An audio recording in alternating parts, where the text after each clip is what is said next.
नमस्कार प्रिय दर्शकों, स्वागत है प्रिय दर्शकों को। आज हम एक नई कहानी, एक नया वीडियो लेकर हम हाजिर हुए हैं। आज का जो प्रसंग है, आज की जो कहानी है, वो बड़ी ही मोटिवेशनल है, बड़ी ही ज्ञानवर्धक कहानी है। प्रिय दर्शकों को यह कहानी आपको ढेर सारी प्रेरणा देगी, इसलिए इस कहानी को पूरा सुने। आज की जो कहानी है, तीतर पंछी की कहानी है।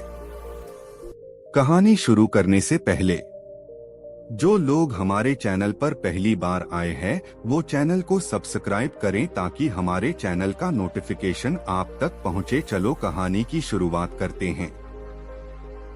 बहुत समय पहले की बात है। एक विशाल राज्य में राजा रामवर्मन का शासन था। यह राज्य अपनी समृद्धि, वैभव और खुशहाल प्रजा के लिए प्रसिद्ध था। राजा रामवर्मन बेहद न्यायप्रिय और बुद्धिमान शासक थे, लेकिन उनके जीवन की सबसे बड़ी खुशी उनकी 7 बेटियां थीं। सभी बेटियां बेहद सुंदर, शिक्षित और कुशल थीं। हालांकि उनके साथ एक समस्या थी, वे बेहद स्वार्थी और केवल अपने सुखों में मग्न थीं। राजा का अत्यधिक प्यार और महल की सुख सुविधाओं ने उन्हें जीवन के असली मूल्यों से दूर कर दिया था। वे यह समझने में असमर्थ थीं कि एक राजा या राजकुमारियां केवल अपनी खुशियों के लिए नहीं, बल्कि प्रजा के कल्याण के लिए होती हैं। राजा की चिंता दिन ब दिन बढ़ती जा रही थी। वे जानते थे कि उनकी बेटियां किसी दिन इस राज्य की उत्तराधिकारी होंगी, और यदि उन्होंने जीवन की कठिनाइयों का सामना करना और दूसरों की मदद करना नहीं सीखा, तो राज्य संकट में पड़ सकता है। राजा ने कई बार अपनी बेटियों को समझाने की कोशिश की, लेकिन हर बार उनका उत्तर यही होता, पिताजी, यह राज्य आपका है। हम राजकुमारियां हैं। हमारी जिम्मेदारी केवल महल में रहकर अपना जीवन सुखमय बनाना है।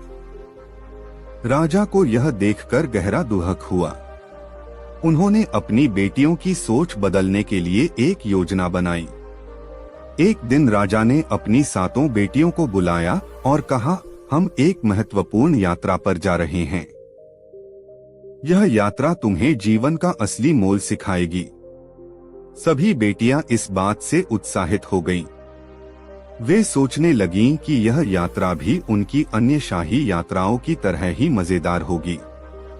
उन्होंने अपने सबसे सुंदर कपड़े पहने, महल के सेवकों को आदेश दिए और रथ में सवार हो गईं। राजा ने कोई खास संकेत नहीं दिया, लेकिन उनके दिल में एक कड़ा निर्णय था, जिसे वे अपनी बेटियों के भविष्य के लिए लेना चाहते थे। राजा ने बेटियों को एक घने जंगल की ओर ले जाने का निश्चय किया। यह जंगल राज्य की सीमाओं के पार था, जहां बहुत कम लोग ही जाते थे।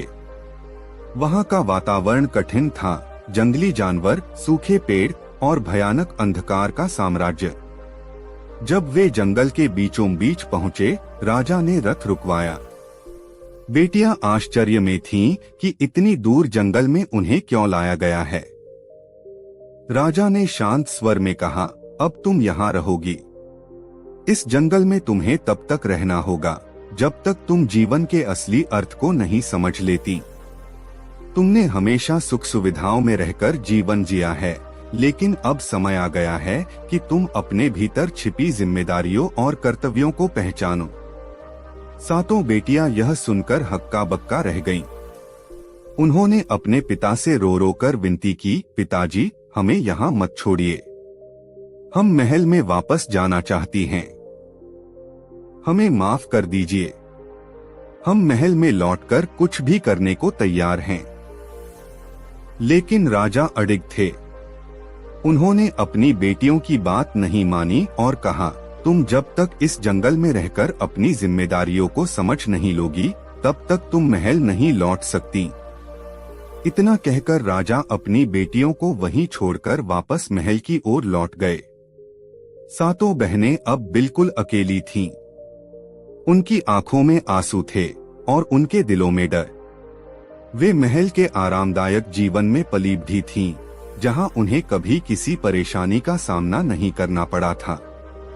अब जंगल की कठोर परिस्थितियों ने उन्हें चौंका दिया था। पहले कुछ दिन उनके लिए बहुत कठिन रहे। जंगल में कोई सुविधा नहीं थी, न भोजन, न पानी, न आरामदायक बिस्तर। उन्हें जंगल के फल फूल खाकर गुजारा करना पड़ा। दिन में भूख और प्यास से जूझना पड़ता और रात में जंगल की डरावनी आवाजें सुनकर उन्हें नींद नहीं आती थी।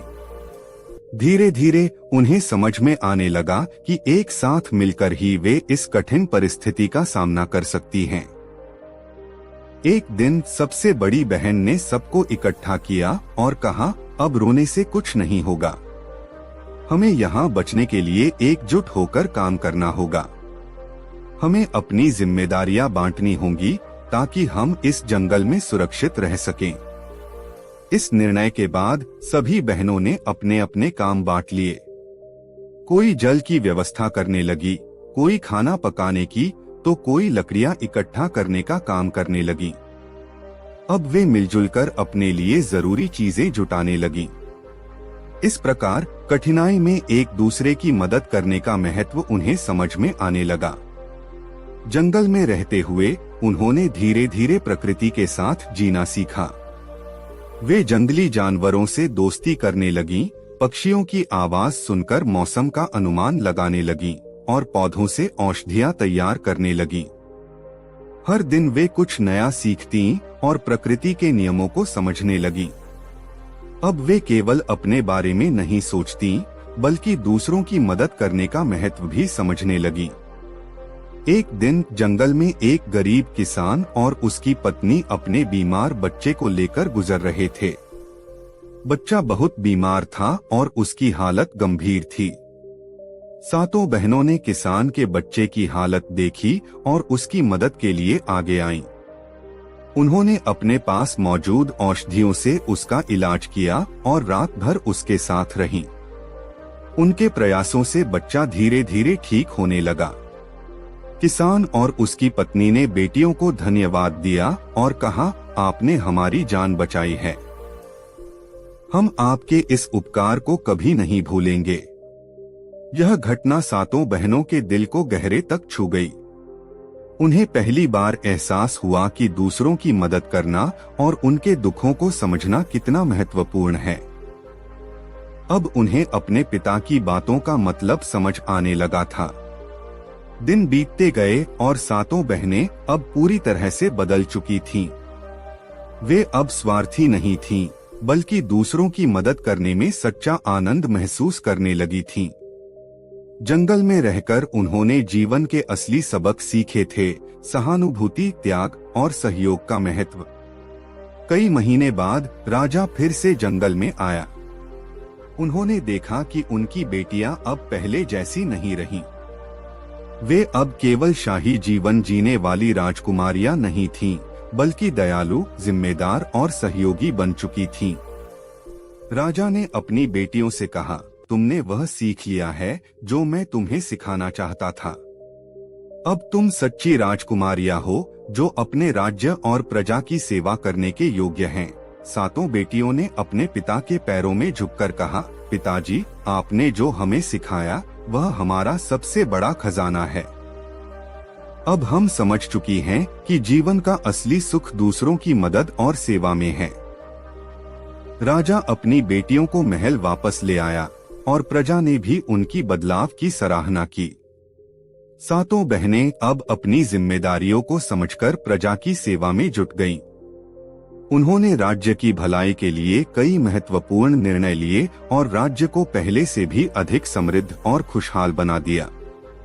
इस प्रकार राजा की कठिन परीक्षा ने उनकी बेटियों को सच्चे जीवन का अर्थ सिखाया और उन्होंने यह समझ लिया कि एक सच्चा शासक वही होता है जो अपने लोगों की भलाई के लिए जीता है, न कि केवल अपने लिए। अगर आपको हमारी यह स्टोरी पसंद आई हो तो हमारे चैनल को लाइक एंड सब्सक्राइब जरूर करें।